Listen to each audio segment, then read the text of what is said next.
Well, if you're harmless, you're not virtuous. You're just harmless. You're like a rabbit. A rabbit isn't virtuous. It's just can't do anything except get eaten. It's not virtuous. If you're a monster and you don't act monstrously, then you're virtuous. But you also have to be a monster. Well, you see this all the time. Harry Potter's like that too. It's like he's flawed, he's hurt, he's got evil in him. He can talk to snakes, man. He breaks rules all the time. All the time. He's not obedient at all. But, he has a good reason for breaking the rules. And if he couldn't break the rules, him and his little clique of rule-breaking, troublemakers, if they didn't break the rules, they wouldn't attain the highest goal. So it's very peculiar, but it's a very, very, very, very common mythological notion. The hero has to be a monster. But a controlled monster. Batman is like that, it's everywhere. It's the story you always hear. One question is, you're kind of implicitly moral insofar as you're socialized. But that's sort of procedural, it's just built into you. This is different. This is also becoming conscious of it and expanding out your personality into dimensions that it wouldn't normally occupy. So this happens to people all the time. So, for example, lots of my clients, my clinical clients, are too agreeable. And they're generally women, because women are more agreeable than men, but not always, because I've had agreeable men as clients as well. And what happens is they're resentful and they don't know how to stand up for themselves, and it's because they're very compassionate by nature. And so if you're entering into a negotiation with them, they'll let you win. Well, that's not so good, because you need to win too. Especially if you're in an organization of adults where there's a struggle, right?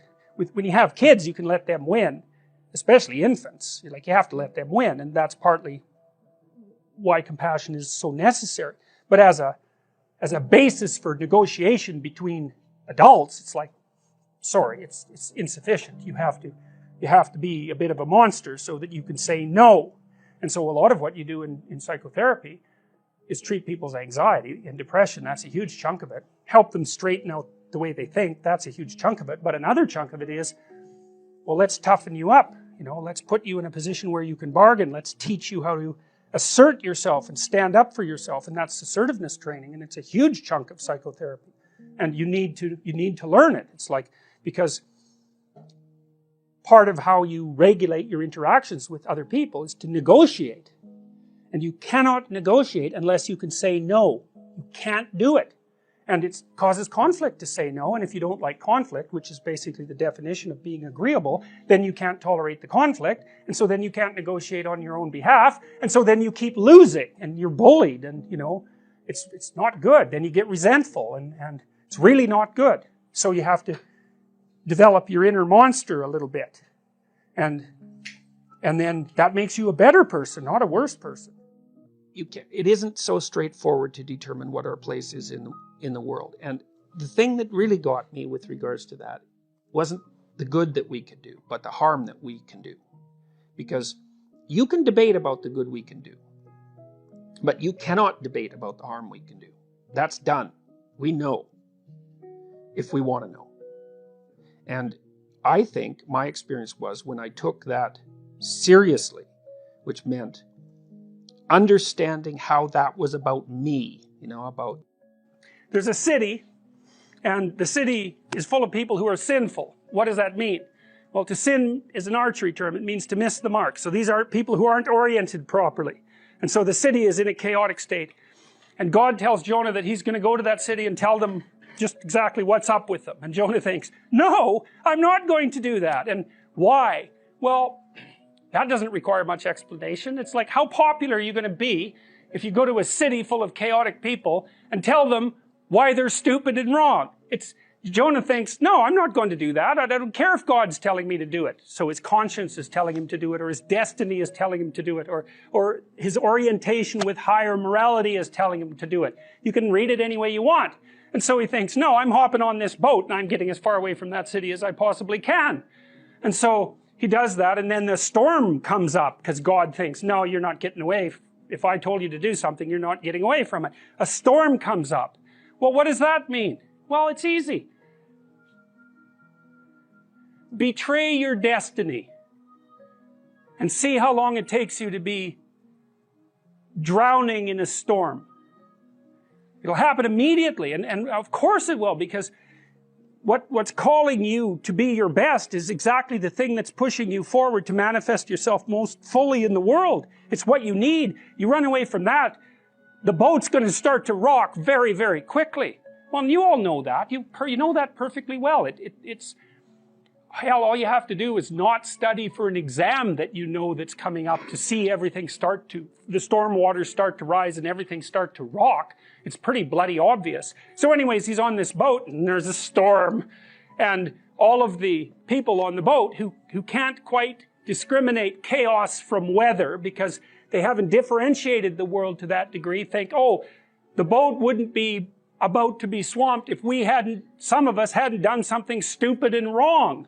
And there's logic in that. You know, you might think, well, God has nothing personal against you because of the storm, so you're confusing levels of analysis. But you got to give these people some credit. It's like, maybe they did do something stupid. Maybe they didn't caulk the damn boat properly. Maybe the ropes aren't in as good a shape as they might be. Maybe they weren't paying attention to the weather when they went out on the ocean, you know? Or maybe they haven't made peace with their brother, and so their hearts are bent, twisted out of shape, so they don't make particularly good sailors. It's like the idea that you encounter a storm because you're stupid and wrong is a really good idea, even though it's not of infinite applicability. Anyways, they draw lots. It's a primitive thing to do. It's like, well, it's someone's fault. We don't know who. We're going to throw someone overboard, the worst sinner. Obviously, that's what God wants, some kind of sacrifice. So they all draw lots, and someone loses. And then Jonah stands up and says, well, sorry guys, like I know that I've got a problem with God at the moment, so it's probably me. You better throw me over. And they don't really want to, but he finally convinces them. Over he goes. And the storm settles. Well, you know, sometimes if you're in a group of people in an organization, there is someone in the organization whose head isn't screwed on exactly straight. And they know exactly why it is and what they've done wrong and what puts them in that position. And they are poisoning the entire enterprise. And if you throw them overboard, or better, if they agree voluntarily to leave, then the storm will abate and everything will be okay. So anyways, they throw Jonah overboard, and a whale comes up and swallows him and takes him down to the bottom of the ocean. Well, we already know what that means because we watched Pinocchio. It's like when God abandons you because you've abandoned your destiny, and the storms come up, the probability that you're going to be taken down to the depths is extraordinarily high, and that happens in people's lives all the time. Well, so down there, Jonah repents. Well, what do you do when you're in the underworld? Well, you've been there before when things fall apart on you. Your friends have abandoned you. You're not as popular as you could be. You can't stand to look at yourself in the mirror. Into the underworld you go, and you think, geez, I've done a lot of things wrong. You know, maybe I should reconcile myself with the world and I could get out of this. Well, so that's what Jonah does. He thinks, all right, I've got this destiny. I better go do what God says. So the whale spits him out onto the beach, and off he goes to the city to tell them what's wrong. Well, that's what that represents. That's these symbols, you know. It's so cool. This second one I really like. It's so interesting because you see Jonah re-emerging from the whale, and he's got a halo around his head. You say, well, what's a halo? Well, have you ever looked at a quarter? Well, think about a quarter. A quarter's the moon. And who's on the quarter? The queen. The queen is surrounded by the halo of the moon. The queen's queen of the night. Gold coin, that's the king's head on the sun. That's the halo. Well, what comes out of the belly of the fish? It's the illuminated human being. It's the spirit of the illuminated human being. Well, that's what that means. Well, what does that mean? Well, what else would come out of chaos? You know, if you fall apart and then you put yourself back together, what is it that comes back out?